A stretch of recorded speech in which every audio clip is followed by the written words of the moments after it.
Episode 21। सुंदरता की जीती जागती मूरत। अदा अधिप के बालों में हाथ फेरते फेरते ही सो गई। अधिप जो तनय को कोसने में लगा था, वो अदा के नींद में सिर फिसलने से अपने सेंस में आया और अदा को देखने लगा। अदा ने अधिप के ऊपर ही थोड़ी सी करवट ली थी। अधिप ने अपना सिरना में हिलाया और अदा को उठा के पिलो के दूसरे साइड लेटा दिया और गहरी सांस लेते हुए बोला, ये मेरे लिए चैलेंज कम, दिल और दिमाग में दर्द ज्यादा है। अगर ये मेरा ड्रीम प्रोजेक्ट नहीं होती तो अभी उठा के बाहर फेंक देता, पर जब तक रिसर्च नहीं कर लेता तब तक तो झेलना ही है इस गिलहरी की पूंछ को। दूसरी सुबह अधिप की आंखें खुली तो इस बार अदा उसके पैरों पर लेटी थी। अदा का सिर उसके पैरों पर और अदा के पैर उसके चेस्ट के पास थे।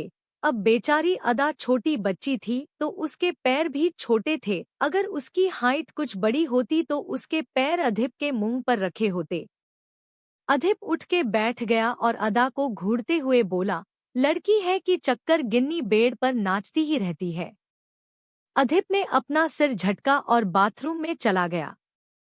अधिप बाथ ले रहा था कि बाथरूम के डोर पर जोर जोर से नॉक होने लगा। अधिप को पता था ऐसे अदा ही कर सकती है, इसलिए वो खुद से ही बड़बड़ाया, ये गिलहरी की पूंछ ठीक से बात भी नहीं लेने देती। लेकिन अदा बाहर अपना पेट पकड़े बस लगातार डोर पीटे जा रही थी। अधिप इरिटेट हो गया और गुस्से में डोर ओपन किया आके, तो अदा ने उसको धक्का दिया और अंदर को भाग गई। अधिप की बॉडी पर साबुन लगा था, वो संभल नहीं पाया और पीछे को फिसल के फ्लोर पर गिर पड़ा। अधिप की आंखें बड़ी हो गई। वो गुस्से में तिलमिलाया हुआ उठा और गुस्से में पलट के अंदर आया तो अदा टॉयलेट से अपना पेट पकड़े बाहर आ रही थी। अधिप गुस्से में उसके पास आया और उसको दोनों बाजू से पकड़ के हवा में उठा के उसको घूरते हुए बोला, तुम्हारी इतनी हिम्मत, तुम मुझे धक्का दो, तुमने मुझे गिराया। अदा कंफ्यूजन में अधिप को देख रही थी। उसको तो पता ही नहीं था अधिप गिरा भी क्या।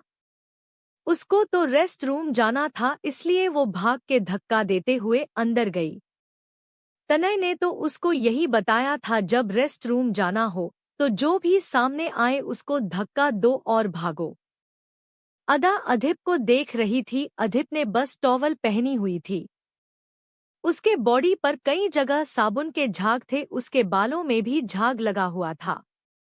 अदा अधिप को ऐसे देख के मुस्कुरा दी तो अधिप उसको आंखें छोटी करके देखते हुए बोला, बहुत हंसी आ रही है। अदा ने कुछ नहीं कहा, उसको तो अधिप की बॉडी में लगा झाग देख के बड़ा मजा आ रहा था और उसने अधिप के बालों से कुछ झाग उठा भी लिया था और उसको फूंक मार के उड़ा रही थी। अधिप अदा को ऐसा करता देख शॉक हो गया। वो अदा पर गुस्सा कर रहा था और अदा मस्त हवा में टंगी बबल उड़ा रही थी।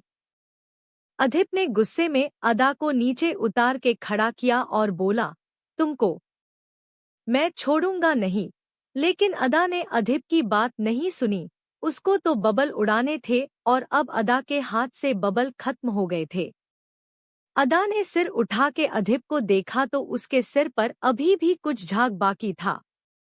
अदा फिर उछल के अधिप के सिर से झाग लेने की कोशिश करने लगी, लेकिन उसके हाथ ठीक से अधिप के सिर पर नहीं पहुंच पा रहे थे। अधिप ने अदा को उछलते देखा तो चिढ़ के बोला, बंदर के जैसे क्यों उछल रही हो। लेकिन अदा ने फिर अधिप की बात पर ध्यान नहीं दिया और उछल के अधिप के बाल छूने की कोशिश करने लगी, लेकिन उसका पैर फिसल गया और वो गिरने लगी। अधिप ने जल्दी से अदा को पकड़ लिया और अपनी तरफ खींचा तो अदा अधिप के सीने से आके लग गई और उसके होठ अधिप के सीने पर छू गए। अधिप को एकदम से बॉडी में करंट सा महसूस हुआ। वो सिर नीचे करके अदा को देखने लगा। अदा ने भी अपना सिर उठा के अधिप को देखा और मासूम सा मुंह बना लिया। अधिप की सांसें फिर ऊपर नीचे होने लगी थी।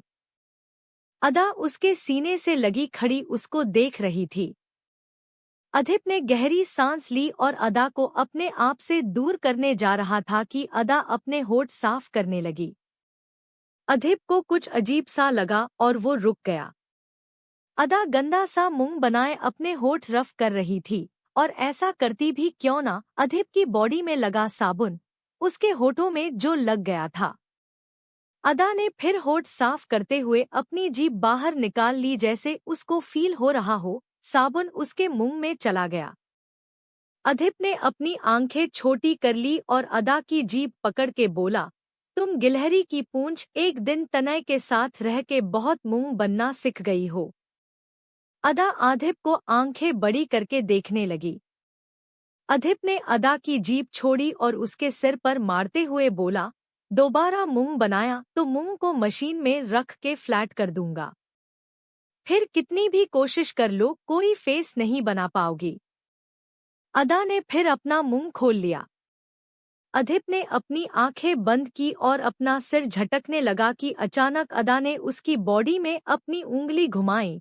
अधिप की सांस मुंह को आ गई। उसने झट से अपनी आंखें खोली तो अदा एक हाथ उसके चेस्ट पर रखे, दूसरे हाथ से उसके पेट पर लगे साबुन के झाग को उंगली से उठा रही थी।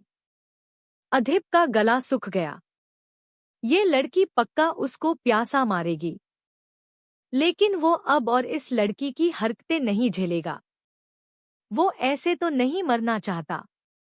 अधिप ने तुरंत अपने आप को नॉर्मल किया और अदा को घुमा के उसकी दोनों बाजू से पकड़ा और अदा को आगे की तरफ धक्का देते हुए बाहर की तरफ ले जाते हुए बोला, तुमको मैं छोड़ने वाला नहीं हूँ।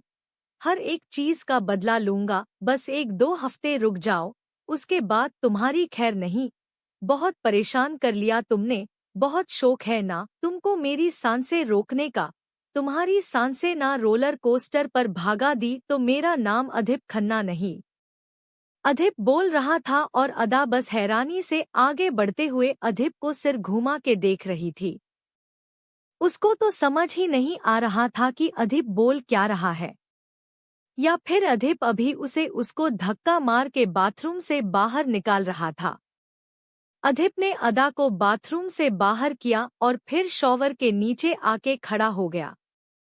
उसका दिल अभी तक जोरों से धड़क रहा था। उसने अनजाने में ही अपने चेस्ट पर हाथ रख लिया जिस जगह अभी अदा ने उसको किस किया था।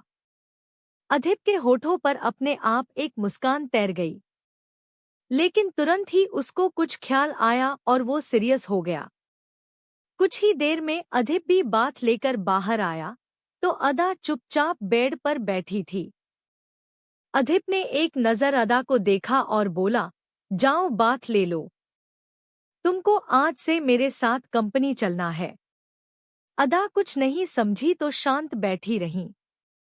अधिप ने अदा के कपड़े निकाले और उसका हाथ पकड़ के बाथरूम के अंदर लाया और कपड़े साइड में रख के अदा को सब समझाते हुए बोला, ये शॉवर है, इसको लेफ्ट साइड से प्रेस करना तो गर्म पानी आएगा।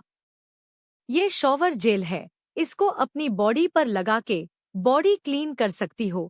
अगर ये सब नहीं हो पाए तो ये टब है, इस टैप को ऑन करने से टब में गर्म पानी भर जाएगा। ये टब सोप है, उसको इसमें डाल दोगी तो पूरे टब में बबल हो जाएंगे।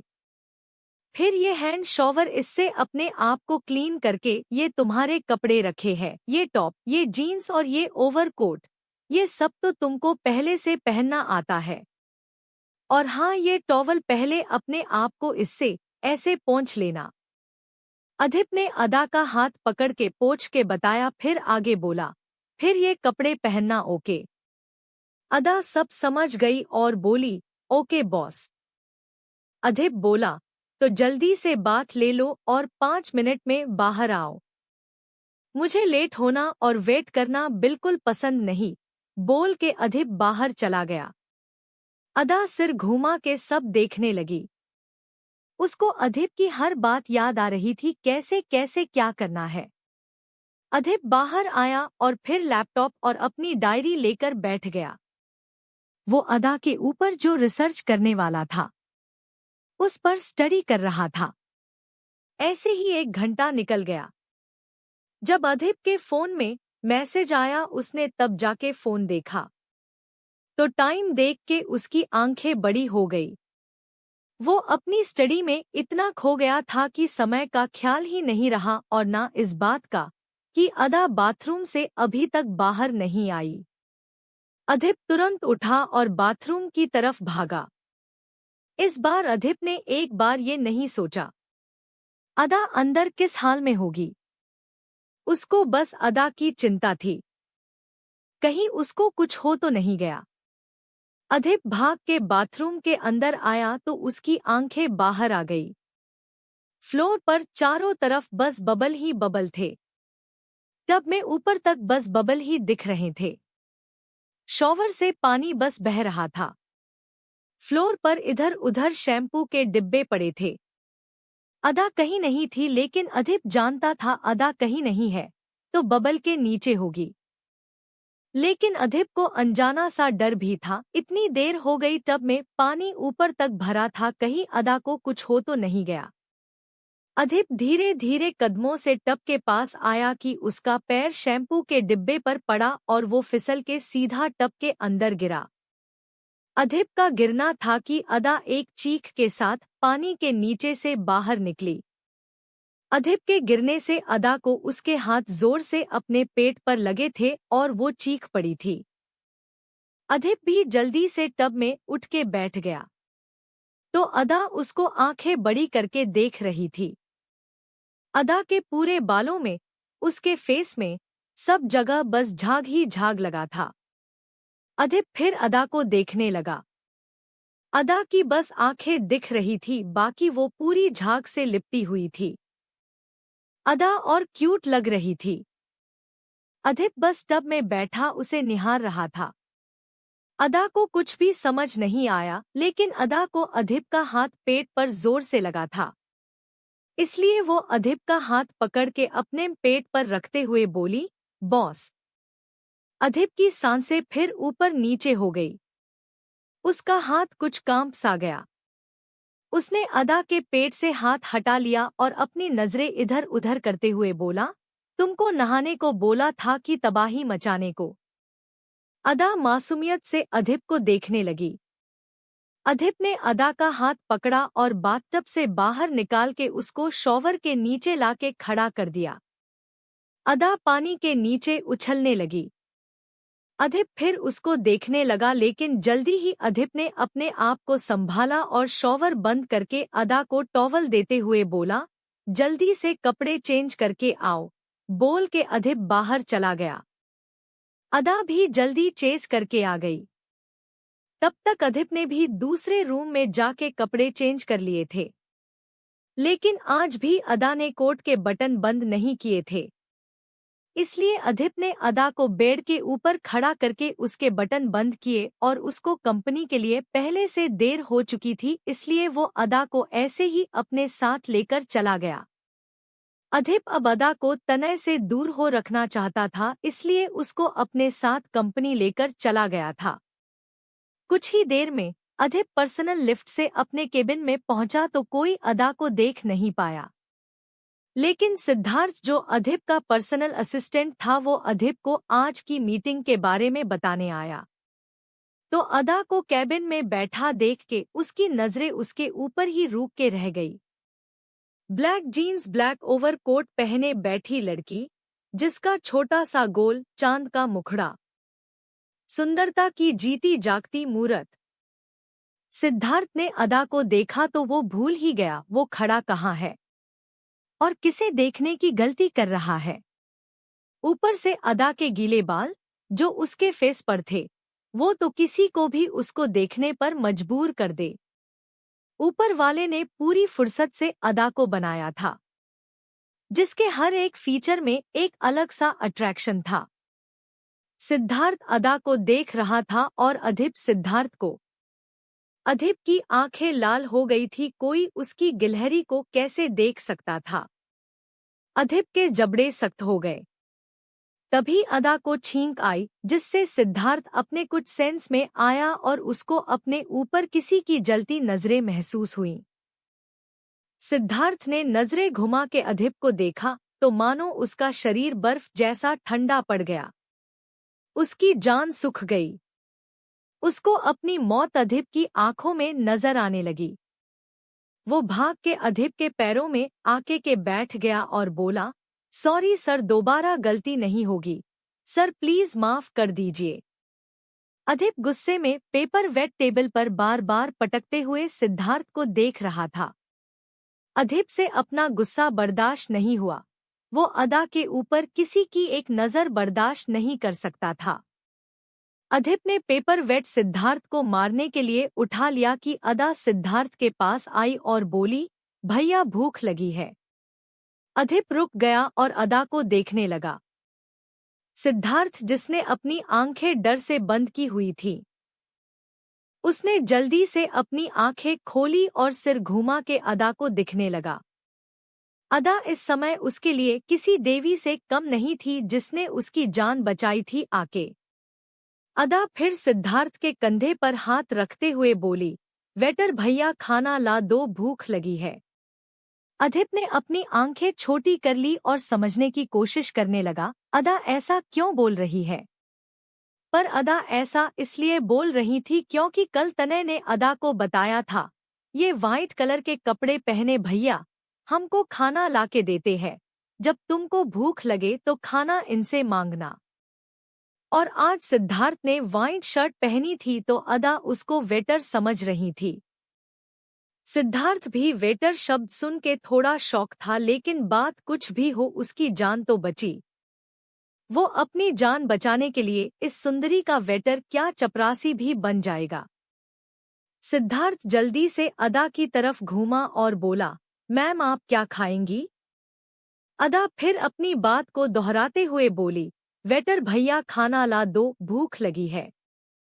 सिद्धार्थ को कुछ समझा नहीं आया, लेकिन उसको कैसे भी अधिप से जान छुड़ा के भागना था, इसलिए वो जल्दी से खड़ा हुआ और ओके बोल के भाग गया। अधिप ने अपनी आंखें बड़ी कर ली, लेकिन वो कुछ सिद्धार्थ से बोलता उससे पहले सिद्धार्थ हवा के जैसे केबिन से गायब हो चुका था।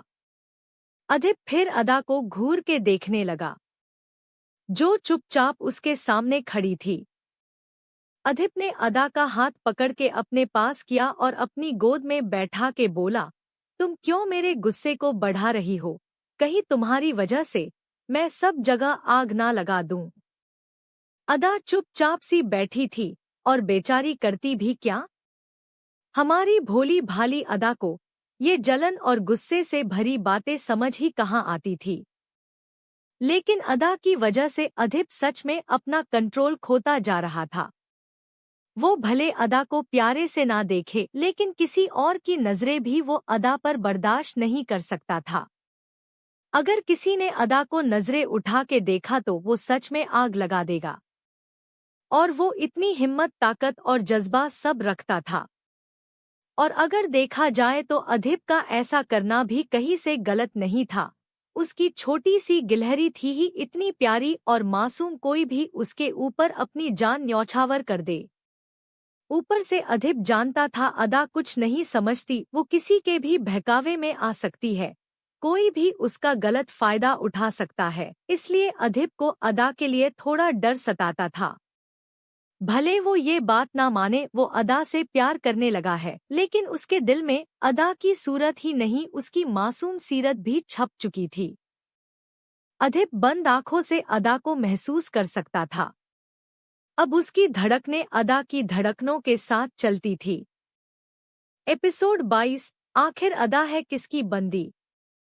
अधिप अदा से बोल रहा था और अदा शांति से उसकी गोद में बैठी उसको देख रही थी। अधिप ने गहरी सांस ली और उसके गाल पर हाथ रखते हुए बोला, बहुत जल्द तुम सब बोल पाओगी और उससे जरूरी है तुमको मेरी बात समझना। मैं ऐसे बिल्कुल भी तुम्हारे ऊपर एक्सपेरिमेंट नहीं कर सकता कि मैं बस बोलूं और तुम कोई रिस्पॉन्स न दो। तुमको मेरी हर बात पर एक बार में रिस्पॉन्स देना होगा। तुम सोच रही होगी मैं इतना हक क्यों जता रहा हूँ। तो जब तुम मुझसे मिली तो तुम्हारी जिंदगी तुम्हारी नहीं, मेरी बन गई। मैं जो चाहूँ इसके साथ कर सकता हूँ और तुमको एक अच्छे सब्जेक्ट की तरह मेरी हर बात को फॉलो करना होगा, समझी। अदा ने अपना सिर हाँ में हिला दिया। अधीप सीरियस फेस के साथ बोला, गुड जाओ उधर सोफे पर बैठो। अदा ने फिर अपना सिर हिला दिया और सोफे पर जाके बैठ गई। दूसरी तरफ तनय की नींद उसके फोन बजने से खुली। तनय ने नींद में अपना फोन उठाया और बिना देखे किसका कॉल है फोन कान में लगाते हुए बोला, कौन है रे? दूसरे साइड से इला अपनी मीठी सी आवाज में बोली, तनय। तनय की नींद एक बार में उड़ गई। वो उठ के बैठ गया और बोला, ओम क्या ये सच है? तुमने मुझे कॉल किया? इला फिर प्यार से बोली, क्यों मैं तुमको कॉल नहीं कर सकती क्या?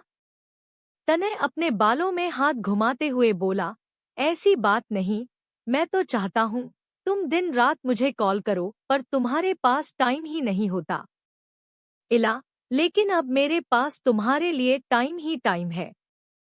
तनय के दिल में गुब्बारे उड़ने लगे और वो बोला, सच्ची?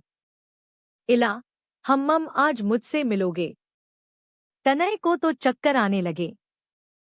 वो अपना गाल थपथपाते हुए बोला, क्या ये सब सच में सच है या फिर मैं सपना देख रहा हूँ? इला फोन पर किस देते हुए बोली, ये सच है।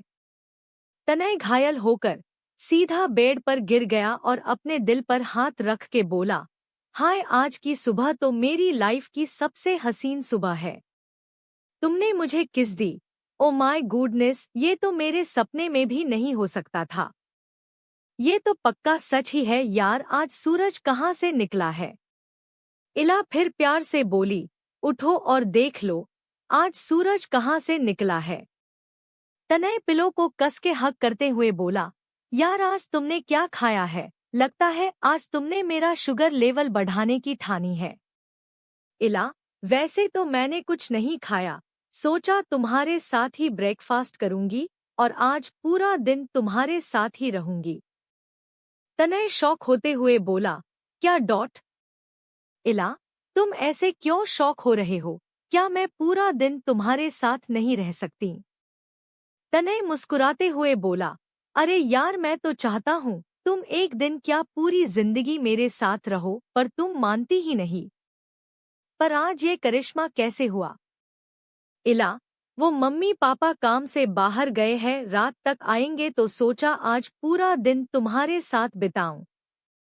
तनय के फेस पर शरारती मुस्कान आ गई और वो बोला, तो बाहर क्यों मिलना है, मैं तुम्हारे घर आ जाता हूँ ना। इला तुरंत बोली, नहीं डॉट नहीं डॉट, तुम मेरे घर मत आना। तनय बड़ी सी मुस्कान लिए शरारती अंदाज में बोला, शर्मा रही हो? चलो मैं नहीं आता, तुम मेरे घर आ जाओ। इला फिर बोली, नहीं नहीं, किसी के घर पर नहीं, हम लोग बाहर मिलते हैं। तनय शरारत भरे लहजे में बोला, तुम कुछ गलत मत समझो। तुम मेरे घर आई तो मैं तुमको अपने पेरेंट्स से मिलाऊंगा। तुमको पता है माँ कब से तुमसे मिलना चाहती है। इला, तनय आज रहने देते हैं ना, आज मैं तुम्हारे साथ थोड़ा अकेले समय बिताना चाहती थी। तनय उछलते हुए बोला, बिल्कुल जैसा तुम बोलो, बताओ कहाँ आना है, मैं अभी आ जाता हूँ। इला, वहीं जहाँ हम हमेशा मिलते हैं। तनय घोड़े पर सवार बोला, बस मैं 10 मिनट में आया। बोल के तनय कॉल कट करने को हुआ तो इला मासूमियत से बोली, तनय सुनो। तनय, हाँ बोलो। इला, तनय तुम अदा को भी अपने साथ ले आओगे? तनय ने अपनी आईब्रो सिकोड़ ली और बोला, पर अभी तो तुम मुझसे अकेले मिलना चाहती थी। इला, हाँ पर वो तो बच्ची है, उसके साथ होने से कोई फर्क थोड़ी ना पड़ेगा। तनय भी सोचते हुए बोला, बात तो सही है पर वो आदि मानव मानेगा नहीं। इला, क्या तुम मेरे लिए इतना नहीं कर सकते? उस दिन मैंने अदा के सामने तुमको इतना कुछ बोला, उसे भी गलत समझा तो बुरा लग रहा था, आज सोचा उससे माफी मांग लूंगी, पर छोड़ो रहने दो, अब मेरा मन भी नहीं हो रहा, हम लोग फिर किसी दिन मिलते हैं। तनय की आंखें बड़ी हो गई और वो जल्दी से बोला, ऐसे कैसे, हम आज ही मिलेंगे, मैं छोटी गिलहरी को लेकर आता हूँ। इला, सच में? तनय, हम्मम। इला, लव यू तनय, तुम बहुत अच्छे हो, तुम आओ मैं भी घर से निकलती हूँ। बोल के इला ने कॉल कट कर दिया। तनय भी खुशी से खुदते हुए बाहर आया और चिल्लाने लगा, गिलहरी गिलहरी कहाँ हो। लेकिन पूरे घर में शांति थी। तभी एक सर्वेंट उसके पास आया और बोला, सर, अधिप सर और मैम तो सुबह जल्दी निकल गए। तनय आंखें बड़ी करते हुए बोला, निकल गए मतलब कहाँ? डॉट कब? डॉट कैसे निकले? उस सर्वेंट ने 2 मिनट हैरानी से तनय को देखा, फिर बोला, सर डॉट अधिप सर मैम को लेकर कंपनी गए हैं। तनय शौक होते हुए बोला, क्या क्या? डॉट क्या? वो आदि मानव मेरी गिलहरी को कंपनी ले गया? इसकी तो खैर नहीं। तनय ने जल्दी से अधिप को कॉल किया तो अधिप उस समय मीटिंग में था। अधिप ने I am in a meeting so I will call you later का मैसेज कर दिया।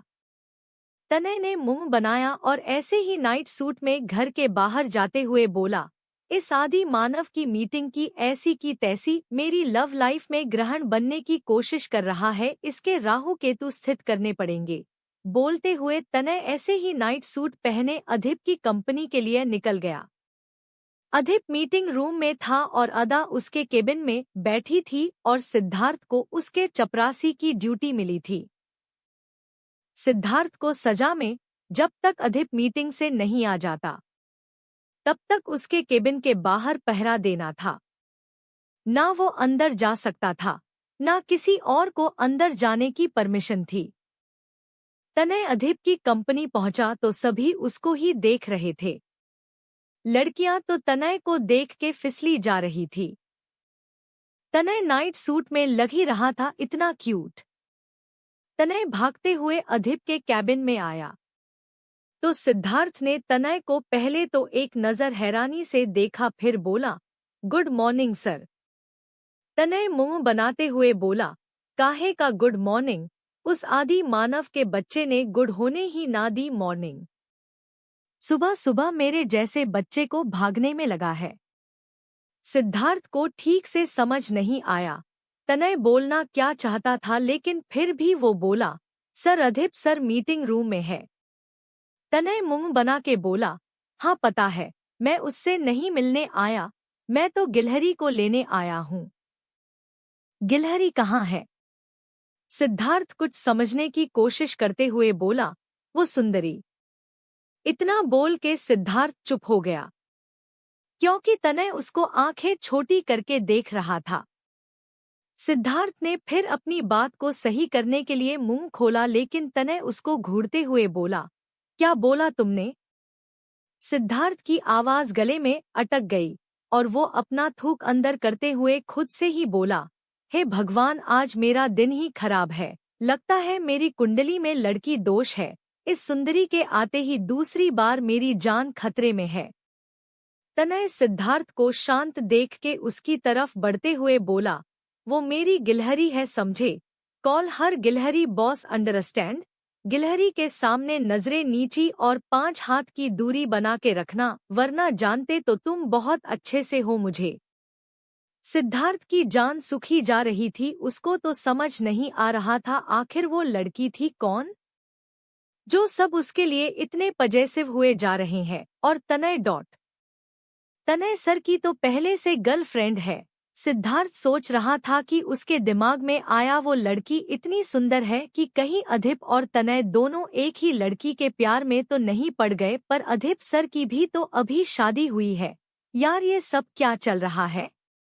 कहीं ये लड़की दोनों दोस्तों के बीच बवाल ना करा दे। अब तो सिद्धार्थ को समझ ही नहीं आ रहा था आखिर अदा है किसकी बंदी, अधिप की या तनय की। तनय ने सिद्धार्थ को साइड किया और अंदर चला गया। सिद्धार्थ की आंखें बड़ी हो गई। वो तनय को रोकने लिए अंदर जाना चाहता था, लेकिन वो अंदर गया तो अधिप उसको तोड़ देगा। अच्छा यही होगा, दोनों दोस्त आपस में मार पीट करके डिसाइड कर ले वो लड़की किसकी बंदी होगी, पर वो कहीं ना कहीं से तो फंसेगा ही। हे भगवान डॉट कहाँ फंस गया है वो, एक लड़की दो लड़के डॉट, कहीं अधिप और तनय दोनों साइड से उसका ढोल न बजा दे। बेचारा सिद्धार्थ सोच के ही डरा जा रहा था। तनय रूम में आया तो अदा शांति से सोफे पर लेटी थी। अधिप उसको लेटा के गया था और अदा अभी तक वैसे ही थी। तनय आया और अदा को गोद में उठा के बोला, छोटी गिलहरी मेरे साथ चलोगी इला से मिलने, आज हम तीनों खूब मस्ती करेंगे। अच्छा बताओ कहाँ चलोगी? Water park चलोगी। अदा ने बिना समझे बस तनय को देख के अपना सिर हाँ में हिला दिया। तनय बच्चों के जैसे अदा को गोद में लिए बाहर आया तो सिद्धार्थ का तो सिर घूम गया। अधिप की गर्लफ्रेंड को तनय ऐसे गोद उठा के ले जा रहा था और ये लड़की डॉट, ये लड़की थी क्या चीज? माना सुंदर है पर एक साथ वो भी भाई जैसे दो दोस्तों को घुमा रही थी। सच में लड़कियों के पास बड़ा टैलेंट होता है लड़कों को घुमाने का। तनय वहां से गया ही था कि जन्य भागते हुए आया और सिद्धार्थ को अधिप के कैबिन के बाहर खड़ा देख के बोला, अधिप और बच्ची कहाँ है? सिद्धार्थ जो अभी तनय की बातों से नहीं संभला था, जन्य उसको और कंफ्यूज करने आ गया। सिद्धार्थ थोड़ा शॉक हुआ फिर बोला, सर अधिप सर मीटिंग में है और गिलहरी मैडम को तनय सर ले गए। जन्य की आंखें बड़ी हो गई, उसने गुस्से में सिद्धार्थ का कॉलर पकड़ लिया और बोला, तनय बच्ची को लेकर गया और तुम खड़े तमाशा देखते रहे, मुझे इन्फॉर्म नहीं कर पा रहे थे। सिद्धार्थ की तो हैरानी का ठिकाना नहीं रहा। मतलब एक बंदी और उसके तीन बंदे। सिद्धार्थ की आंखें फट गई। ये आमिर लोग भी गली के लोफरों जैसे होते हैं क्या, जो मोहल्ले की एक खूबसूरत लड़की के पीछे सारे के सारे पागल हुए घूमते हैं? पर वो लड़की सच में बबाल है, एक साथ तीन लड़के घुमा रही है, वो भी तीनों दोस्त। घोर कलयुग आ गया है भाई। आने वाले समय में तीनों सगे भाई जैसे दोस्त कहीं बॉक्सिंग रिंग में न खड़े हो। सिद्धार्थ फिर अपनी सोच में डूबा था कि जन्य ने गुस्से में सिद्धार्थ को छोड़ा और तनय को कॉल करने लगा। तनय ने तुरंत कॉल पिक कर लिया और बोला, हाँ बोल भाई। जन्य गुस्से में बोला, तनय बच्ची कहाँ है? तनय, बच्ची मेरी गोद में है। क्यों, क्या हुआ? तुझे बच्ची के साथ खेलना है क्या? देख आज बच्ची मेरे साथ जाएगी, तू कल उसके साथ खेलना। जन्य चिढ़ते हुए बोला, तनय मैं तेरा मुंह तोड़ दूंगा। उस बच्ची को करण के आदमी ढूंढ रहे हैं, करण अभी फरार है। अगर बच्ची को जरा भी खरोच आई तो अधीप तबाही मचा देगा, तू ये अच्छे से जानता है।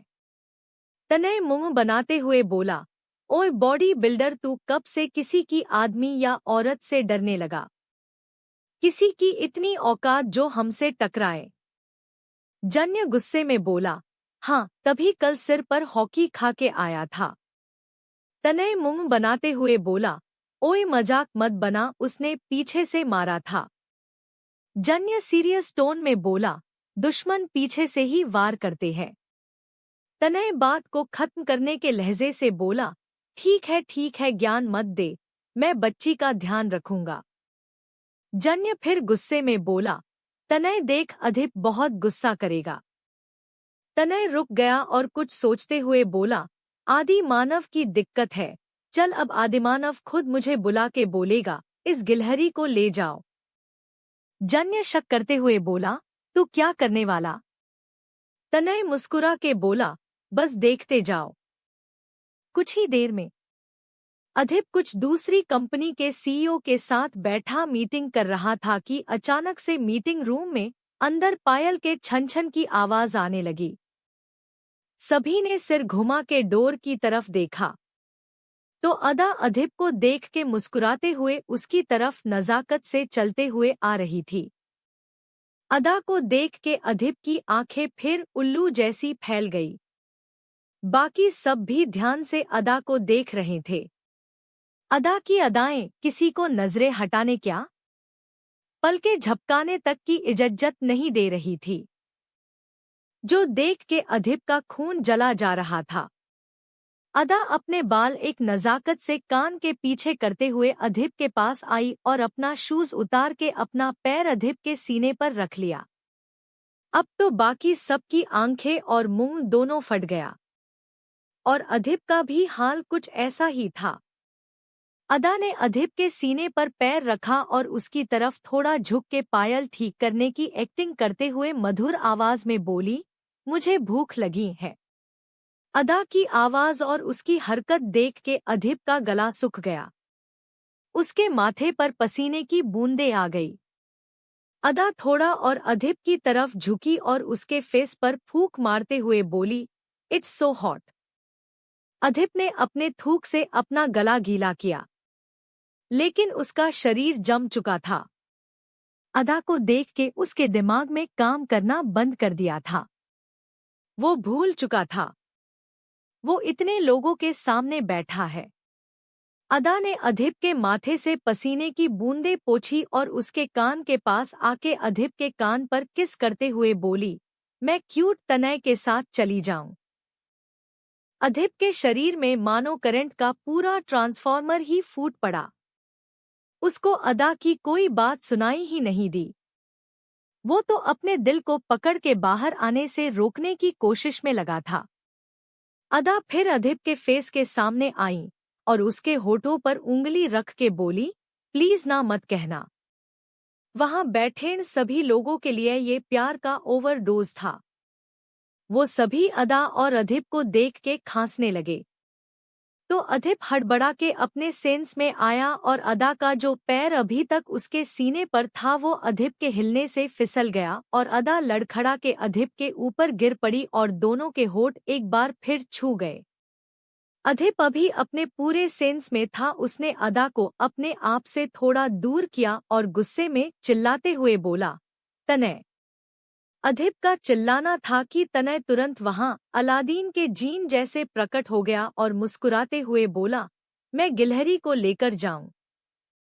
अधिप ने तनय को घूर देखा, पर अधिप कुछ बोलता उससे पहले तनय ने अदा को पकड़ा और उसको अपनी पीठ पर बेताल के जैसे टांग के वहां से हवा के जैसे गायब हो गया।